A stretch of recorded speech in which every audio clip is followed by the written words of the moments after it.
Hello there, and welcome to another episode of the Rest is Policing podcast. My name is Martin Buhagiar, and I'm joined as always by Lee Broadbent. Hi, Lee. How are you? Hi, Martin. Yeah, I'm good, thank you. I've had a very busy week, but other than that, it's been good. Everything's good. Good, and the sun's shining, which is nice. So hopefully the weather will remain nice and sunny. We're recording this on Tuesday, June the 10th, so a day before the Chancellor's spending review. It's always an interesting time for public sector work. Well, everybody really, but also public sector workers and those working in the emergency services. What do you make? We were just having a chat off air, weren't we, about our time at the Federation and the PRRB and how the Federation puts forward its views and makes its requests to the government for salaries. What do you make of this year and how the Federation's gone about its work and where we stand on police pay in general? Well, I'm not to be too critical of the Federation. The recent paper that it put out, I think it was only a couple of days ago, it's quite fairly detailed. But as we found with previous years, there doesn't seem to be any coherence or long-term strategy as to what the Federation is seeking to achieve. And even on this paper, that you can't really tell what they're asking for in terms of any sort of pay award and uplift. It's clear from what the Met have asked for in the MPCC, 3.8%, I think it was. It's clear what the government are saying is affordable, 3.8%. But there's not really anything within the paper or any press release from the Federation as to what actually they are asking for. What is a realistic pay award for police officers given the financial pressures the country is under? Where do they sit? I noticed, because I was reading it, like you, I was reading what is a detailed paper and the statements that went out. And I think there was a comment on LinkedIn by somebody saying, well, what is it you've asked for? Because I think that's the big question, isn't it? It doesn't seem, in my time in the Federation, it was always clear what the percentage request would be to the PRRB or to the government, but it doesn't seem to be clear.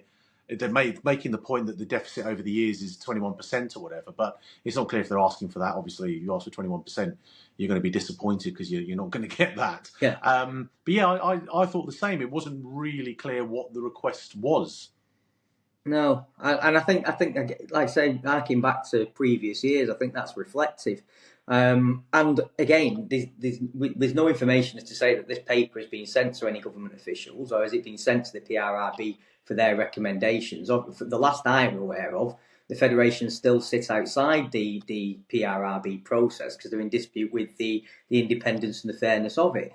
Valid arguments, when you look at the way that the PRRB operates and was implemented, but how are you then actually advancing your arguments? I mean, I've noticed a couple of things on social media with people saying, you're shouting into your own echo chamber, you're informing your own people, and this is the same old information. Cops are poor, cops are using food banks, morale is crushed, welfare's at its lowest point, we're overworked. It's been this way for the past 6-7 years, so what's different now? What are you doing different in order to advance those things? And again, it seems to lack that overall strategy. Picks up on what the independent review said as well. It's a weird one because 10 years ago I was at Police Oracle, so I hadn't even started at the Police Federation, and I remember writing articles in 2015, 2014. They were basically the same. It was, as you say, police officers using food, and without wanting to sound unsympathetic to that, obviously we are sympathetic to that. Anyone would be, but I think if you use the same arguments year after year, and I think we have for 10, 12 years, they lose weight, don't they? And as you say, there doesn't appear to be any strategic analysis or any move towards saying to the government, this is the way we want police pay to be structured. This is the way we solve this problem. Because, again, we were discussing it, weren't we? If you give police officers a large increase at the lower level, what then happens further up the chain? How do you make it fair to everybody? And I guess there's also, from the outside, there's a lot of people, there's a lot of members of the public who see information which says police constables are on £45,000 to £48,000 a year and say, well, they're on enough money. But it says, how do you then clearly illustrate that there are some police officers who need more money, why more money needs to be given to police officers, and then how to strategically place that with the government to get them on side, if you like. It's not happening, is it? No, and I can't. It's kind of been picked up previously because if you look back at the previous review, certainly since the pay review body started, the government have wanted. I don't know whether whether it's the same with the Labour government as it was with the Tory government, but they want to overhaul the way police officers are remunerated. Full stop.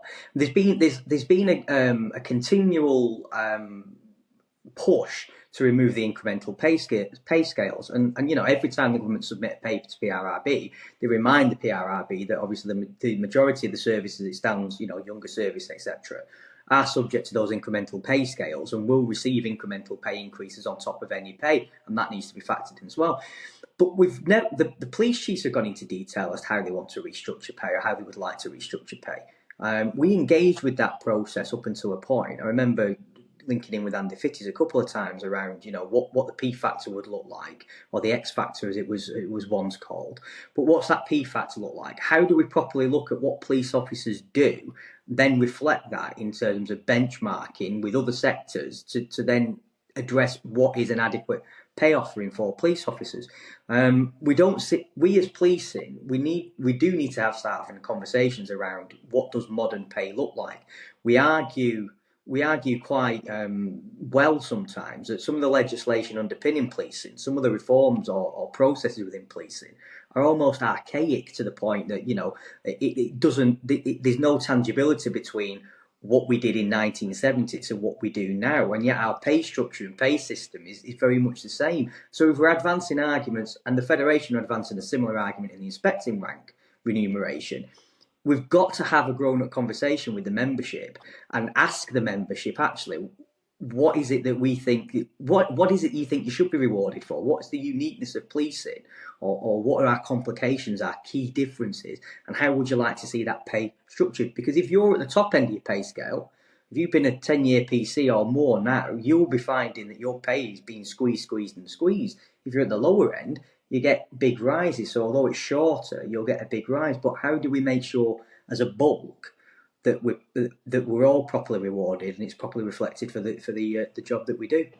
Yeah, absolutely. And one of the things that always strikes me, I know a lot of police officers, obviously, from my time at the Federation and Police Oracle. I've got a lot of friends who are police officers, and I know a lot of people who've left left various forces. One thing they say to me is they always say to me they didn't leave because of the money. They've left for other reasons. I mean, is that true in your experience? Are police officers leaving because of the money, or are they leaving for because of other factors? It's other fact. If you look at it now, where we're actually seeing more leavers than we are normal retirees, and the big concern is that it's a lot of mid-service to later service people that are leaving. They're not leaving because of the pay. Certainly, when you're mid to late service, because it's good pay. They're leaving because of the way that the service is and the way that policing is viewed, the way that policing is treated by government, the independent oversight committee, the media, our own bosses to some degree. There's a load of other issues that are driving officers to leave the service above and beyond pay. So yeah, there needs to be a wider conversation as to how do we properly look at and reflect at what our bobbies are valued at. Yeah, and I suppose, sorry, yeah, and I guess on that, if you've then got a staff association that's almost fixated on saying police people are leaving just because of salaries, and that's their fight, if you like, that's their annual fight, and that's what some would say, and some have said on social media, that's all they fight for, without really achieving it. I guess without achieving a substantial pay increase for police officers, because that's unlikely to ever come, but they're therefore missing the actual reasons why police officers are leaving the force, aren't they? That's not being picked up on at all. They are, and there doesn't seem to that grown-up level conversation as well, because you've got to understand the biggest majority of the policing budget goes on pay and pension. What's actually left out of the policing budget is rather small, and if you're asking forces then to make decisions around officer welfare, occupational health units, or funding day-to-day policing, it becomes very, very easy decisions for them. They've got to maintain business as usual, and therefore the investment that you'd like to see, or that you'd want to see in increases in occupational health, increases in welfare support, increases in staff retention programs, etc. They become less, they're not less attractive, but they become less powerful when you sat down at a board meeting at a strategic level and you're looking at all the other different spending areas on IT infrastructure, day-to-day policing activity, systems overhauls, departmental restructures, all that kind of stuff.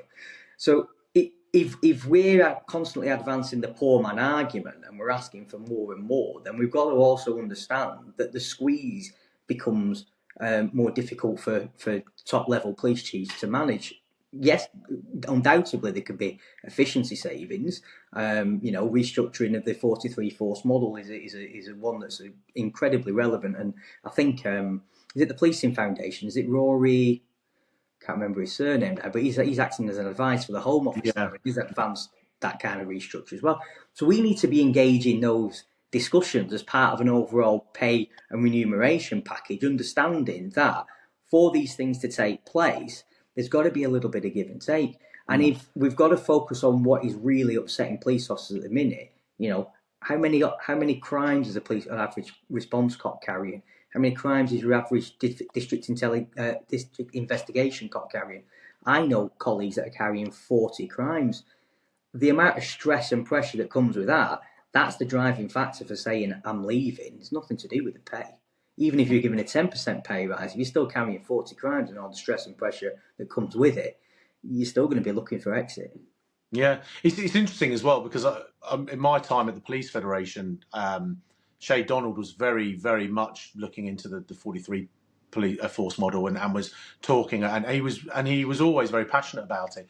And it does feel like, if you asked me then, and that was probably 2020, if by 2025 something might have happened, something might have changed, or we'd be having those conversations, at least I would have thought so, just because there was that passion inside then, and it just doesn't seem to have gone anywhere. Oh, and on that, when I was there again, that was when the Federation stepped away from the PRRB, and it was a big story. They said we're not going to be involved.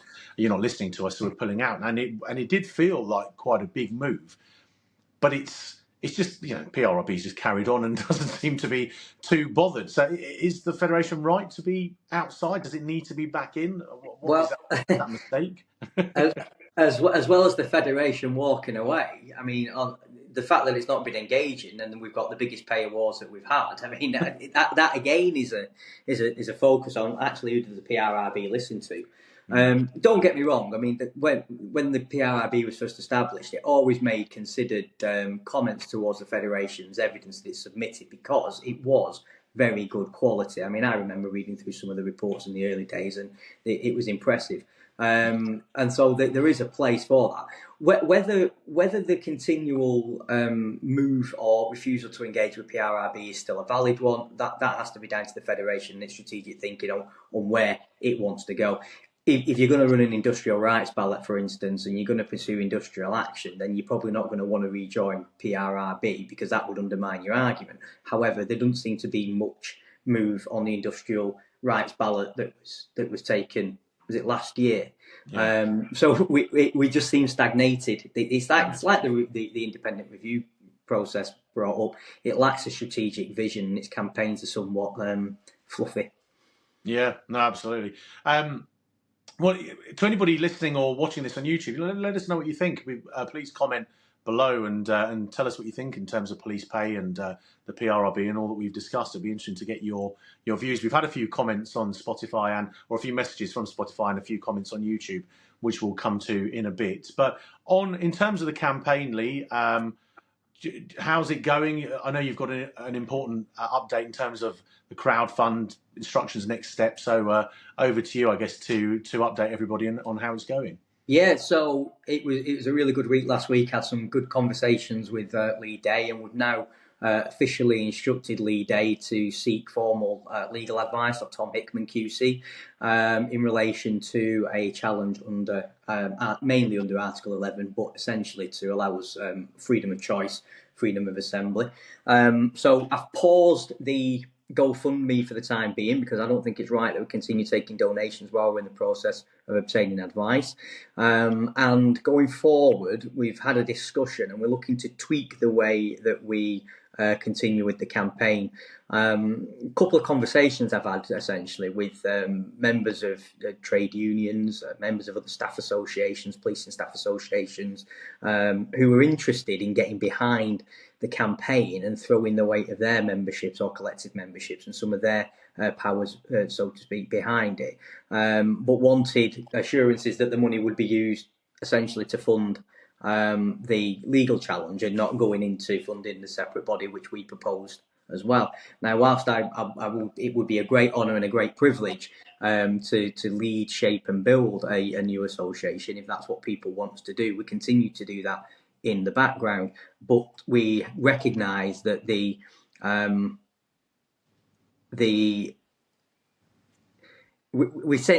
recognise that the campaign is bigger than becoming the choice. The campaign is about creating the space for choice to happen, and that's where our focus should be, as opposed to trying to do two separate things. So we're going to reopen it, the GoFundMe, probably using crowd justice, so that we can guarantee that 100% of the funds that come in via donations will go to the legal challenge, and in that hope we'll be able to generate more support and more interest from other associations, trade unions that might have an interest.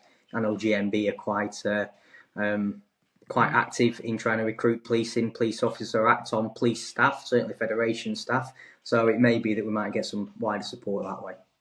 That sounds great, and I think it's a really, obviously it's a huge step forward for the campaign to have the money for you to then instruct a lead day, and also I think to people listening and watching, it's I guess it might be refreshing for them as well to see that you're updating the plan as you go along as well, in that you're having conversations with people and you're looking at what works best for the campaign to achieve, what's best fundamentally for police officers and their representation. So hopefully that'll be music to everybody's ears. Is there any? I know I always ask you every week about timescales.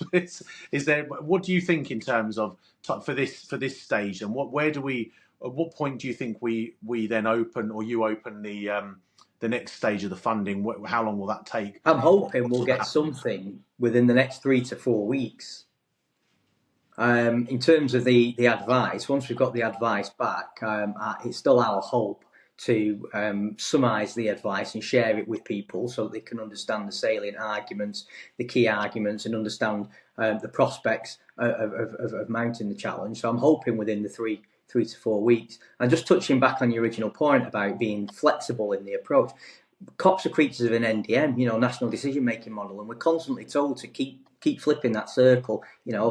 Everything's a changing pattern. If you're not willing to relook, reanalyse, assess the intelligence, assess the field, and adapt your tactics and options, then you're not really policing well. And I see running this campaign in a similar way. If we're getting feedback and we're getting information off people, then as one of the leads for the campaign, it's absolutely paramount that I assess and review that feedback. You listen with 2 ears, and then you go back and you talk to the people that are giving you the ideas. So yeah, constantly keep spinning the NDM on it, and with any luck, hopefully, like I said, we should have some movement, or I'm hoping to reopen the donations within 4 weeks.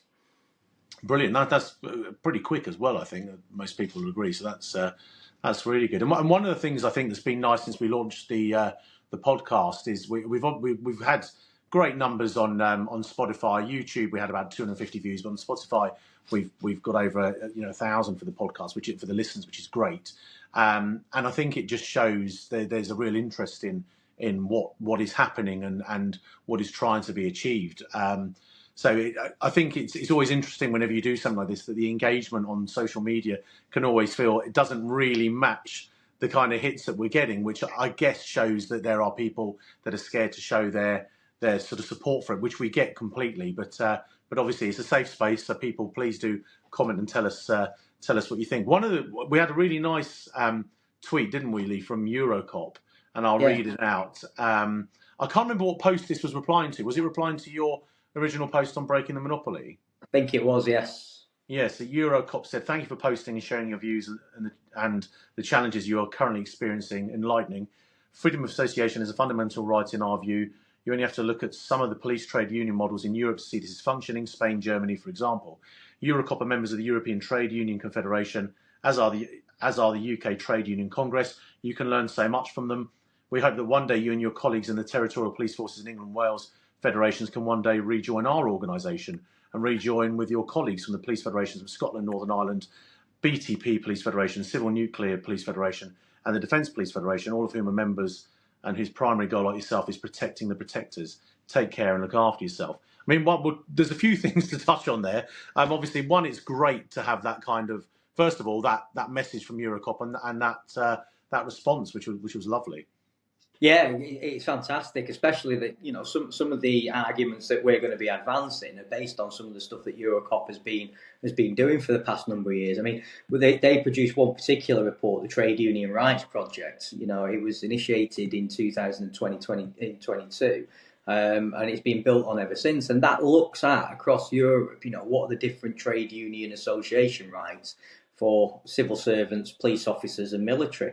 And you can see the disparities in terms of, you know, the options that are out there for one, as mentioned, you know, Germany, Spain, there's choice around of what police officers can do, but also in terms of collective bargaining, in terms of taking industrial action. You know, and as they quite succinctly point out, if police officers in Scandinavia and Belgium can have some form of wider or stronger collective bargaining and to a degree industrial rights powers, why can't a police officer in England? Why can't a police officer in Spain? They all operate under the same European legislation, under the European Council, same International Labour Organisation rules, Human Rights Act. It's just a matter of concising and formulating your arguments and then adapting. So yeah, it was great to hear from Eurocop. I hope that when we do get up and running as the new association, we can build and strengthen that tie. And of course that would be the plan. And if we did, it's interesting, isn't it, that one of the points they make in that tweet is that join your colleagues from the Police Federations of Scotland, Northern Ireland, the British Transport Police Federation, the Civil Nuclear Police Federation, and the Defence Police Federation, all of whom are members. But interestingly, not Police Federation of England and Wales. But do we know why? Is there any reason for that? No idea. I'm going to put some feelers out to find out, though, but one would like to think, you know, the organisation's worked in isolation for years, so maybe just likes working with itself and speaking to itself. It'd be interesting to see actually. Is that unfair? That might be unfair.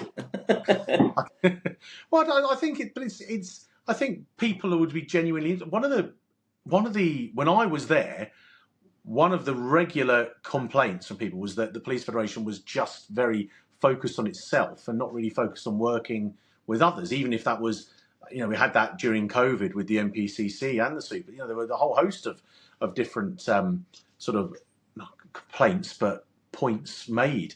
And it's interesting that the Eurocop have come out and they're making the point for people who didn't know, because I didn't know, that all these federations are in there and the Police Federation isn't. It's just very odd. And it might be that they just don't know, which I guess we'll find out, because if the Police Federation suddenly become join Eurocop, then we'll say, okay, well, we'll take the credit, but we don't want paying. We're happy because it serves a purpose, and all we want is to improve, you know, the lives of police officers. That's what we're here. That's what we're trying to do. So if it happens, great.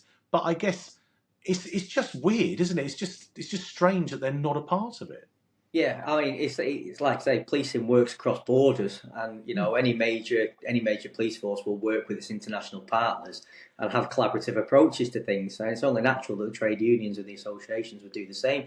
The whole project around the union rights projects, in terms of that European look, looking at it, you know, what's our national objective, our European objective, what's our member nation objective? Getting that coordinated approach to say we all operate under the same legislation, so why don't we have access to the same rights and entitlements? And the more coordinated we are on things like this, the more chance that we've got of getting a coordinated approach. Absolutely. And then, of course, they're touching on unions. Again, it's, you know, there have been other people have pointed out previously as well that the Federation has perhaps wanted to work with GMB and other unions. Where would you see the organisation going in terms of, would you, you know, right now, for example, employment rights, you know, it's a very important aspect, but also very technical, very difficult. Would you look to write to other unions, to speak to other unions about such matters and take advice on the way they've set up? And, you know, would that be something we'd be looking to do and to speak to others? It certainly is, yeah. I've already started drafting letters based on obviously previous conversations I've had with some trade union officials and other association representatives. So yeah, it is one thing. How would this look? And indeed, we've got to remember the likes of GMB, Unison, Unite. These are big organisations, and certainly Unison and GMB already have a footprint in policing. So they have an operational arm. They might have an interest in setting up a police officer branch of Unison. Once this change is brought about, it really opens up the landscape. So yeah, if they want to be involved or get involved in creating that change, that'd be absolutely more than welcome. Certainly as well, working with them to see how we go about uniting in that regard. Yeah, it's really interesting. I think from a lot of police officers I've spoken to in the past and recently, I think there's a general feeling that if there was a staff association that they felt was interested in speaking to other unions and taking advice and working together, that is something that a lot of police officers are interested in, isn't it? There is general belief that could help their day-to-day work as well. So it makes sense. Yeah. And I think, maybe the lack of that joined-up approach with the unions and the trade union congress is generally because when industrial relations was a bit more patchy, and it was often the police pitted up against members of other unions when they were out demonstrating and striking to advance pay, etc. The police would be that agent of the state, so to speak, to quell and calm order and obviously use coercive tactics where needed. So there's always probably going to be that bit of a rub between the police looking to seek advice and support from what could be regarded unnatural allies. But essentially, we're all public sector workers. We're all in this together. We all have specific roles and functions. And we're about being grown up and saying, yeah, okay, policing has to police and you will have to do this. I can't remember a proper trade union dispute that has ended in police use of force or coercive tactics recently. They've generally, for the past decade, been quite a amicable affair, and the majority of police officers I've spoken to, certainly over the austerity periods, would have happily joined in with the demonstrations had they had that opportunity and that coordinated approach. So yeah, I think there's definite space in there. As I've mentioned as part of the campaign, the historic running battles in the streets, protests around pay and disputes and breaking of the miners' strikes, etc., things like that. They seem to be processes that we've all learned and adapted from, and we do things very differently now when we're trying to look to seek and enhance employee protections. So I definitely think there's more scope there in order to work with other areas in this. And again, that was mentioned in the independent review as well. It touched upon the custody process in Warwickshire, where there was a shared or a more joined up working between the Federation and the Unison in order to achieve its objectives. So yeah, absolutely.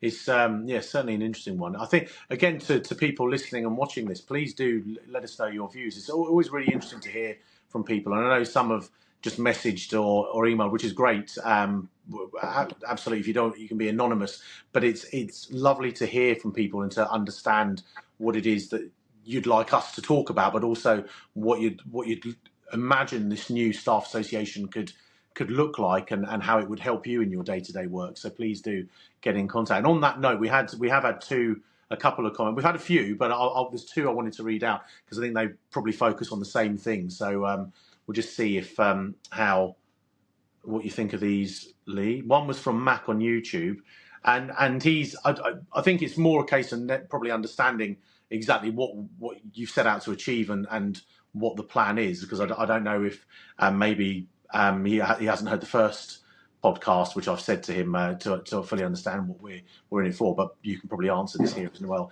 He says, not sure it's been thought through. What if we want a quick question asked and a quick answer like we normally do, like a shift change, unlawful order, etc., without the Fed? It would be sent to and send an email to a solicitor, wait 4 days for an answer, then reply, then wait another 4 days again. No Fed reps work. No Fed reps in work, no Fed reps at the end of the phone, no Fed rep with instant misconduct advice. I think that would be a mistake. I mean, we're not saying there wouldn't be any representation, are we? So I guess That's No, because any new association, union, branch, etc., would obviously have affiliates, just like the police federation do.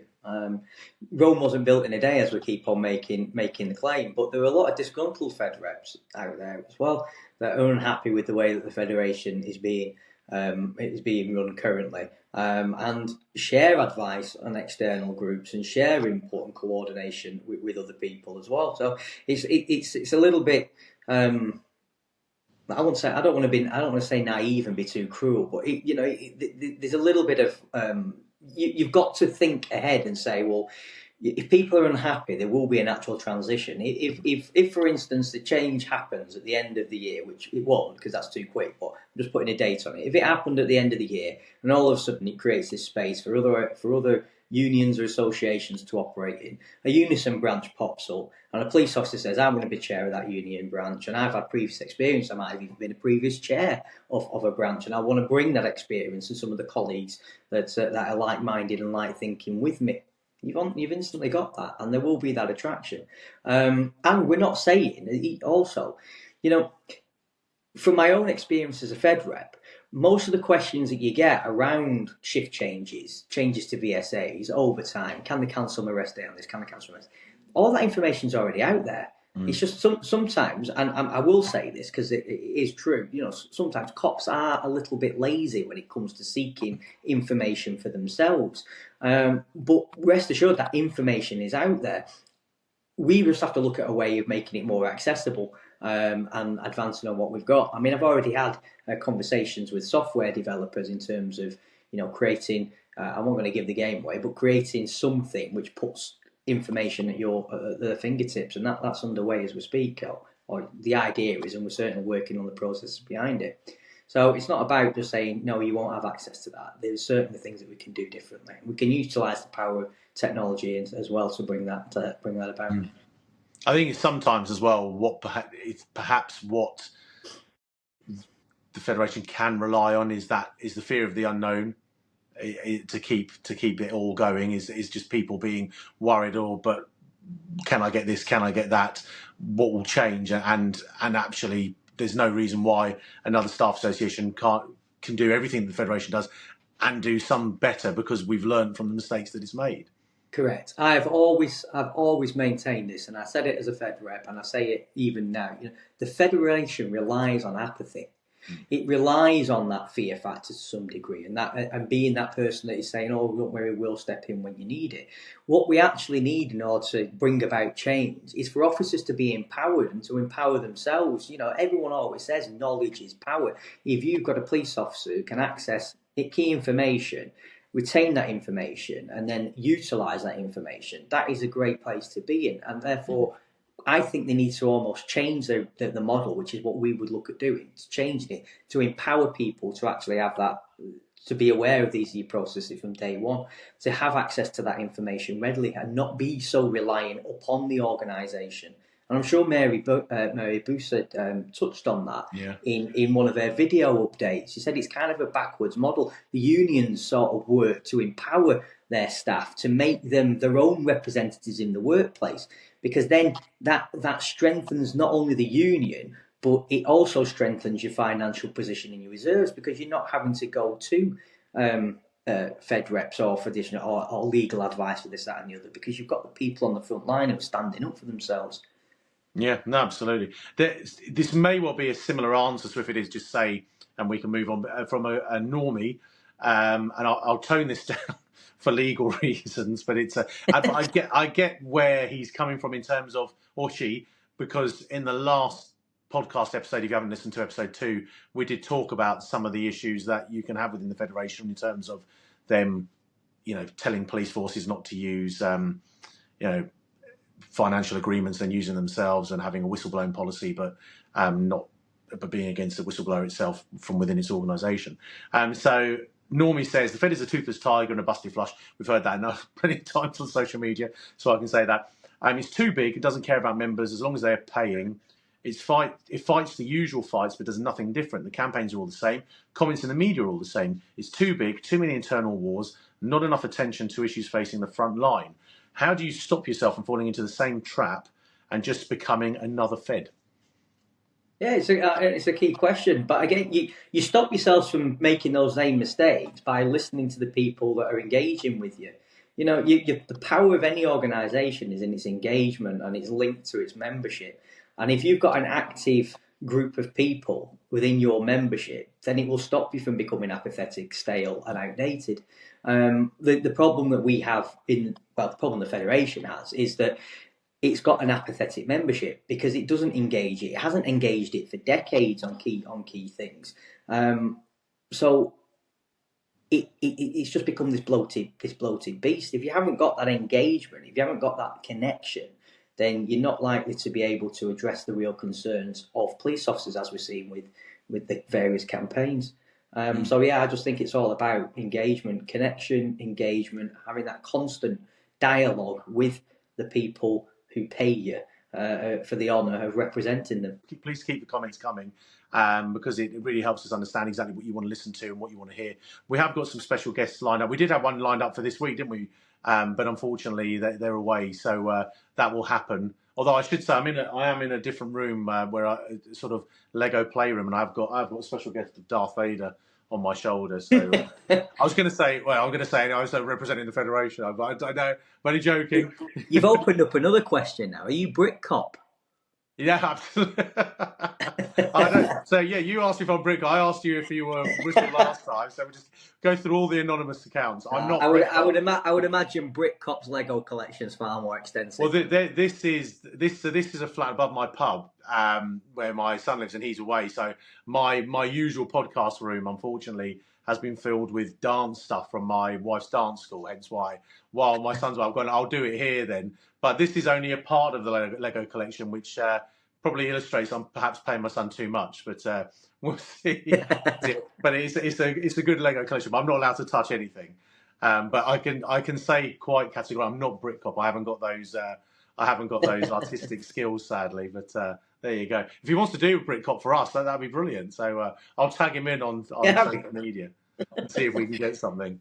Brilliant. Well, look, thank you, Lisa. Hopefully, in the next few weeks, we will have some guests on. We've got some planned. It's just finding the time to bring them in because obviously we record these during the week, so it can be difficult. But that will happen. But look, to everybody listening and watching, thanks again for your support. Thanks again for tuning in, and we really do appreciate it. Keep those comments and those questions coming in, and when Lee opens the crowdfunding again, please do buy him that pint again because the fight goes on. Yeah, brilliant. And just to plug another podcast, I am due to meet up with Derek, my long-term podcasting partner, shortly to discuss the issues around the pension trap and some releases around that. So yeah, quite a busy one. Yeah, please do tune into that. We'll give it a link on YouTube when it's out there on our channel as well. Brilliant. Well, good to see you, Lee, and we'll catch up soon. You too. Great to see you, Martin.